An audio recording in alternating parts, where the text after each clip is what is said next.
Back then, Santos were regarded as the best team in the world. It was a fantastic team, and we achieved everything we could. Sao Paulo state champions several times, twice world champions, and lots of big victories in Europe. We were addicted to it. We just wanted more and more titles. And we hated losing. There were virtually no weaknesses. Santos managed to put together a team back then where everyone played with the same aim. What was that aim? To play well, to make sure that the fans enjoyed what they were watching, and to win titles. Santos, we travelled throughout the Americas, throughout Europe, and all over Brazil too, and we didn't fear anyone. The reason that Santos was global was that people wanted to watch football played beautifully. Wherever Santos went, we'd always be well known. We'd always play in full stadiums. We never played to empty seats. Everyone wanted to see the great Santos team. That Santos team won titles in France, Italy, Mexico, Argentina, the Copa Roca. Santos were champions of everything. For Santos, it was unquestionably a glorious era. Their earlier history, however, had been very different. Back then, Santos were considered a small-town team, despite being so close to Sao Paulo, but we were still regarded as a small-town team. Founded in 1912, the club's first 40 years were modest. It wasn't a small club, but a medium-sized one. They didn't win championships and were just starting out.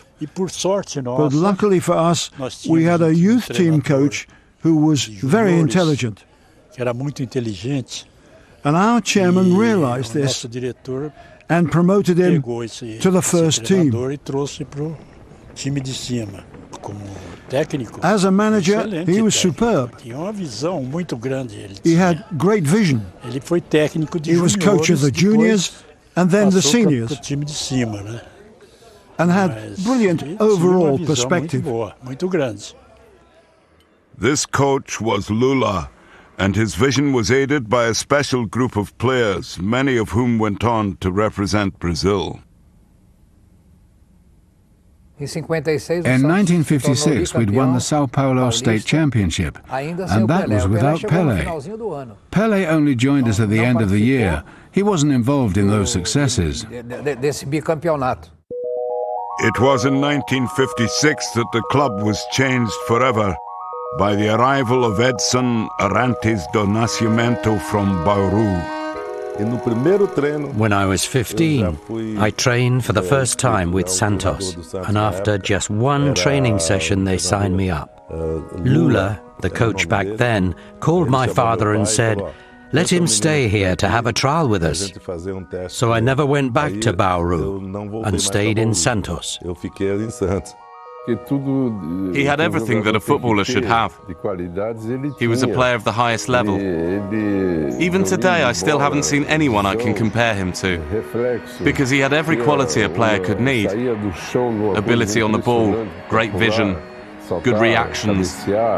It was incredible how he jumped off the floor and how he headed the ball. Pelé was a complete player. He was born to play football. Santos were accustomed to welcoming players from all over Brazil and had established a system for integrating the new arrivals. When I arrived, I lived at a house belonging to the club. That's where a lot of the young players went when they arrived. They do live there too, and many great friendships were made there in that house. The atmosphere between us at this guest house where we lived was crucial to where the team ended up. There was always something we'd do at the end of every match. We'd go home, sit at the table and to eat, and we'd then play a game which we called the Game of Truth. Everyone had to say exactly what they thought of the match we just played. If they thought I played well or you played badly, why didn't you pass the ball to me? And that really helped the group a lot because the best players in the team lived in the guest house. That team swept all before them, winning the São Paulo Championship 8 times in the 60s alone, playing dazzling football that is still celebrated today. The strong point of that Santos side was our attack. It was an incredible front line, as the majority of our forwards scored easily. Dorval would score, so would Coutinho. There's no point even talking about Pele, and the same goes for Pepe. We had this exceptional attack. We had Zito holding in midfield. Players like Formiga, Gilmar in goal, Mauro. A great team. The main starting 11 back then that won nearly everything was Gilmar, Lima, Mauro, Dalmo, Calva or Formiga, Zito, and then Dorval, Mengalvio, Coutinho, Pele and Pepe. I think it's easier to say, what was the weak point of the team? There were virtually no weaknesses. Santos managed to put together a team back then where everyone played with the same aim. What was that aim? To play well, to make sure that the fans enjoyed what they were watching, and to win titles. He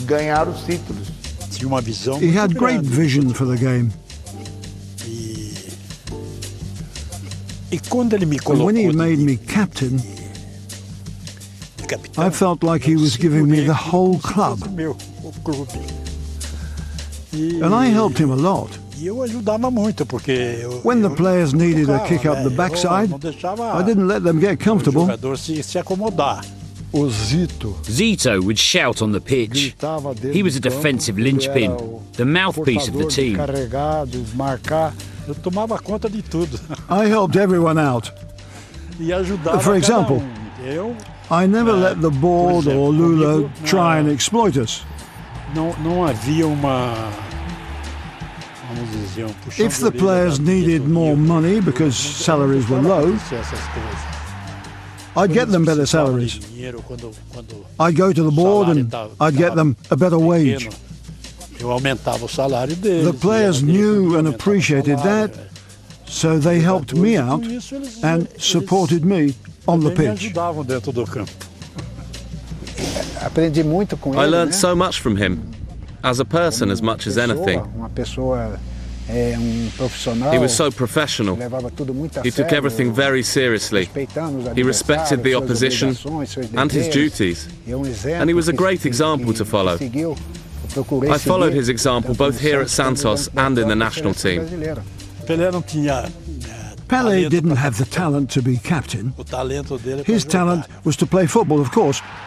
And in terms of that talent, he's never had an equal. Not even today. He was the best player we ever saw play.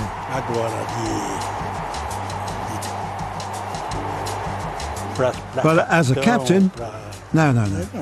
His business was playing football, and that was it. The strength of the team was in little doubt, but Coach Lula and his successor Antoninho continually improved the squad. When we started to win titles, the coach still wanted to strengthen the squad. So, after 1960, Santos went after the best players from other clubs. Having dominated São Paulo, Santos established supremacy throughout Brazil and then the rest of South America. With no National League championship in place, the winners of the Taça do Brasil were the de facto Brazilian champions. This knockout tournament ran from 1959 to 1968, during which period Santos won the Taça 5 times and were twice runners-up.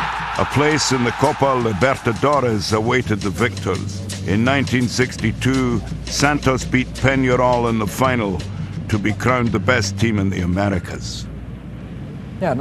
We weren't afraid of anyone. We'd won the Copa Libertadores, and we played against some much tougher teams than you get nowadays. The teams we beat, like Peñarol and Boca Juniors, were really strong, with some great players. And they did everything they could to beat Santos, but didn't manage it.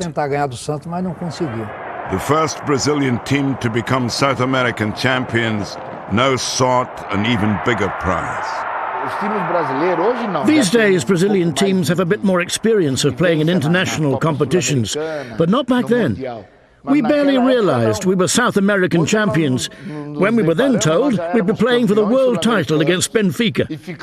That's the first time we knew what was happening. The Portuguese had a great team, with an attack almost as good as our own. José Augusto, Eusebio, Torres, Coluna and Simões. When we arrived in Portugal to play the game, and we went to the hotel, we saw so many banners saying, Benfica World Champions, Benfica Champions. There were loads of banners out, before the game had even been played, and that got to us, especially me. I thought, God, we haven't even played the game and they're already celebrating. And that motivated us on the day to run the extra yard and be even better prepared. It was 4-0 before they'd even opened their eyes. It was incredible. Just a fantastic exhibition of football. So we won the game very easily indeed, 5-2. We've been 5-0 up, and they managed to score twice only towards the end. It was very easy. Pele had possibly the greatest game of his career.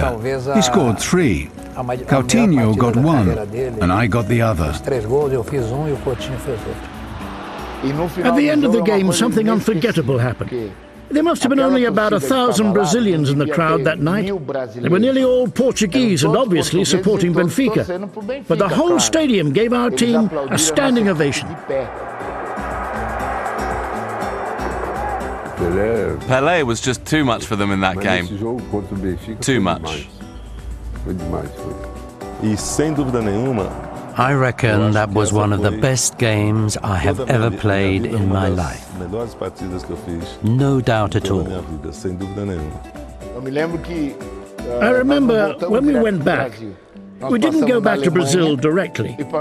We went through Germany and England. We played another 3 or 4 games before heading back to Brazil.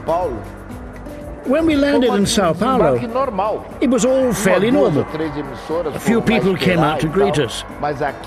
But here in Santos, it was a huge party. The bus stopped on the edge of the city. Actually, it was a fire engine. But there was such a huge parade that the fire engine could barely go anywhere in the city. At the town hall, people paid tribute to us. And then we got to the Villa Belmiro, and the stadium was full. We didn't realize how much that win represented. The following year, Santos defended both their Libertadores title, defeating Boca Juniors at the Bombonera, and their Intercontinental crown against AC Milan. It was a much more difficult game than against Benfica. In '62, the Portuguese were a lot more afraid of us and respected us more than the Italians, who marked well and played physically. We were without Pele, Zito and Calvé, 3 important players. We beat Milan after an incredible comeback. We were 2 down and won 4-2. Santos had become the most exciting team on the planet, and it helped that they had the most marketable star. With Pele on the pitch, Santos would receive about $40,000. Without him, it would be $10,000. So he got a lot more money, but we all accepted that fact. It was fabulous playing in all those different countries. The stadiums would always be full. It was just fantastic. Some places would make it a public holiday when Santos arrived to play. It would be a holiday, and no one would work, just so they could watch Santos play. That Santos team won titles in France, Italy, Mexico, Argentina, the Copa Roca.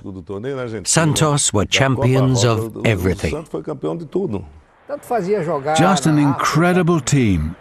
We could play in Africa in 50 degrees heat, and then the next week win in virtually the North Pole, where the weather was -10.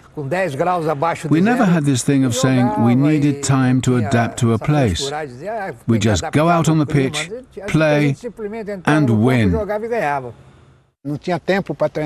We didn't have time to train, so we'd train in the aisle on the planes. We'd run onto the plane, we'd eat on the plane, we'd even change into our kit as we'd go direct to the stadium where our opponents were already waiting for us. We'd often leave the plane already in our kit to go and play. Sometimes we didn't even eat. Often there was a bench at the stadiums full of snacks, fruit, sandwiches, and we'd eat something quickly while the other team warmed up. It was madness, it was incredible.